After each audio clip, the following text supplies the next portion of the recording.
Guys, let's have a talk. We have a huge problem. Look at the graph. Less than 5% of you are subscribed to my channel. It doesn't take much to make me happy. How about 1 in 5 of you subscribe right now? A letter to the other woman. Dear other woman, I've started this email and erased it probably 10 times. I have rehearsed lines of what I would say to you if I ever confronted you. Would it be rage, contempt, petty bitchiness, or pity that prevailed? My feelings have gone through the roof and plummeted through the floorboards. For months after learning about you by no admission of my husband's but rather my discovery through an email, I would immediately become focused on the idea of you. I would torture myself with thoughts and questions. What did you have that I didn't? What did you provide to my husband that I couldn't?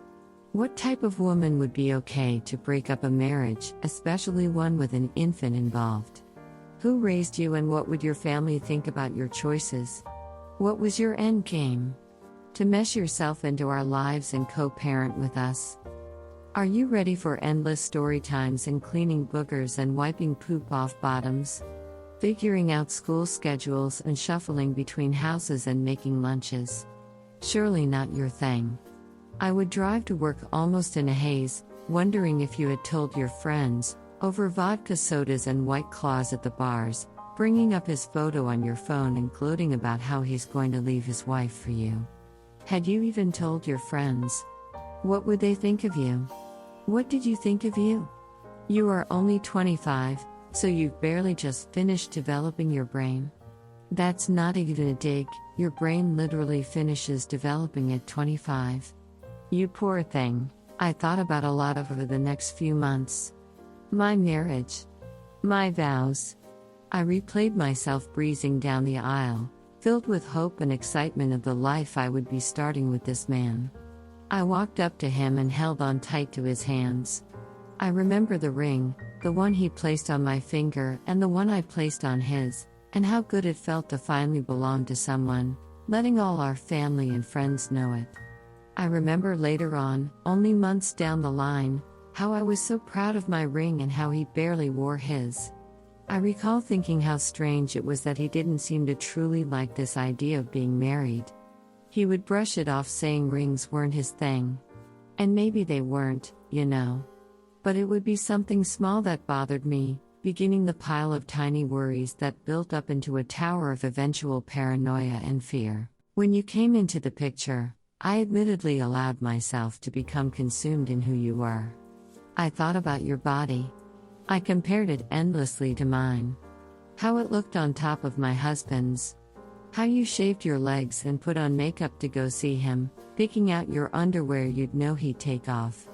I wondered about your prowess. Were you any good? Were you kinky or vanilla? Were you shy or loud? I didn't wonder about my husband. I knew his faces. I've seen them for 8 years. I know what he looks like against sheets and in showers. I didn't wonder what his moves were. I didn't wonder what he sounded like when he came. I knew all that. But with you, I wondered. I didn't want to, but I wondered.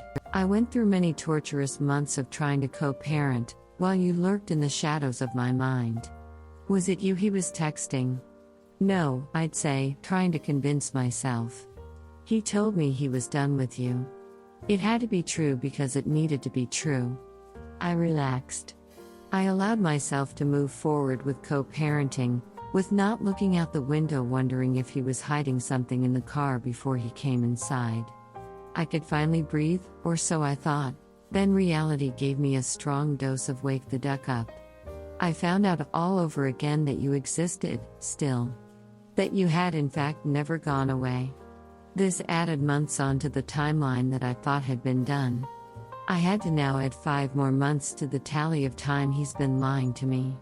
If he was telling me the truth about when he began with you, you two would be coming up on a year together. It crushed me. Did this mean you were no longer a fling? Were you real? Was this a real thing? I cried. I was angry this time. Angry that he thought I was so stupid, angry that he was risking his custody with his child, Her stability, that he was writing this story and still not realizing how he was the villain. I noticed something though. I was angry, but I wasn't sad. I had already mourned the life I thought I had. This was a different pain. This was the pain that all along, he had never evolved as I had thought. He had never valued the things that should have come first, but only himself. And then slowly over a few days' time, my senses came back. And I remembered that no, you weren't real. No, my dear, you aren't real at all. A real relationship doesn't sprout within the cracks of a marriage. It isn't shushed and hidden behind closed doors and erased like deleted text for almost a year or more. A real relationship doesn't thrive on secrecy and darkness. A real woman with self-worth and dignity wouldn't allow herself to succumb to being an option, an escape, a plaything to a married man for so long. She wouldn't accept being hidden.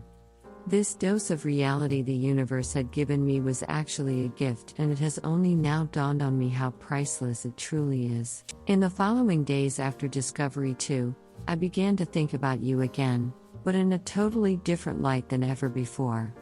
I began to feel sadness for you and relief for me. Because you, my dear, you can have him. He's all yours. All the lies, the ability for him to ease into a script to protect himself, the inability to process pain and loneliness, his marital problems or even childhood attachment issues, his history with cheating, his criticism of anything that doesn't fit into his box, all of it. It's all your problem now. And thank God for that, right? Because you are now with someone who has no issue cheating on his wife and family, on previous ex-girlfriends, on the law, on anything he feels he's above. He has no bar, no line he won't cross to fulfill a deep, deep void that lies within himself. He is damaged goods, broken beyond repair with a self-image complex that needs constant servicing. You're just a prop. Perhaps I was just a prop. I don't know. What I do know is that my life's work will be dedicated to making sure he doesn't infect his daughter with the same illnesses of inadequacy I can only imagine is at the bottom of all of this, fueling his choices and his actions. So congratulations, you may have him, but buyer beware, he isn't what he seems.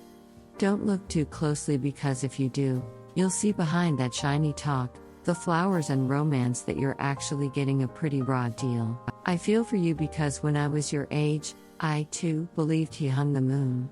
I thought he was the answer, and I looked beyond all the soaring red flags. I buried them in the far corners of my brain, but they would be washed over with oxytocin and soon forgotten. I'd excuse it all away for years and years to come. And I know you will, too. You may already be doing so. I've heard your hesitation. You have a little voice in the back of your head, too, and it's saying, is this worth the risk? I'll tell you right now, it's not. But that's for you to figure out. Hopefully it won't take you as long as it took me. Fast forward to current day, you both have no idea I know. You think you've tricked me, gotten away with something which keeps the flame lit, the risk hot and the S-time hotter. I know this. Which is why I will play my cards well. Which is why this is on a throwaway account. Which is why I play nice in the foreground, smiling and co-parenting and pretending, but in the background I'm listening and planning, and I can't wait to be free. He has told you that I am the one holding up the divorce. That yes, he's still married but he doesn't want to be. I'm positive this is how he spun the narrative, and won't it be a surprise and shock to find out he's been the one dragging his feet this whole time and I am the one that will file. In conclusion, I want to say one final thing, thank you. For being the catalyst that allowed me to see who he truly was this whole time. For allowing me to see that he values himself over all else, including you. For continuing to be the side girl, the one waiting in the wings with bated breath, hoping maybe one day he'll take you out in the sunlight instead of keeping you behind closed doors. I'm sure you're wondering why it hasn't happened yet, and unfortunately for you, it probably won't. I don't know what it's like to be the other woman. I won't ever know because I know my worth now. But what I do know is that I see you and I recognize you have been swept up by his sweet talk, his persuasion and his lies, just as I was when I was your age. I wish I had me to tell me back then that it all wasn't worth it. But I suppose it's okay because in the end, I got a beautiful daughter and a huge lesson in life. But you? In the end you'll just get more lies, more waiting, more pieces that pile up into towers of paranoia and fear. What you will eventually come to realize is that this isn't something that can be fixed by outside forces simply because it isn't you or me, or any other woman that can make him whole. It's him. It's how he's built and who he is, and nothing and no one will ever be enough to change this festering hole in his heart. If he couldn't change his patterns for his own daughter's stability, he certainly won't change his patterns for you. It took this last blow for me to finally realize that. I wasted so many hours wondering who you were when it never really mattered, did it? Other woman, I want you to know that I don't hate you. I don't really feel anything for you now, and it's an amazing feeling. Maybe you two will work out and I will meet you. Maybe you'll dip and run once he pays the piper that's whistling down the lane, about to knock on his door. Who knows, and honestly, who cares anymore? He has handed me each nail for his own coffin, one by one, and I'm coming for him. Except this time, instead of bringing a worthless ring down that aisle, I'll be bringing one hell of a lawyer. Sincerely, the wife.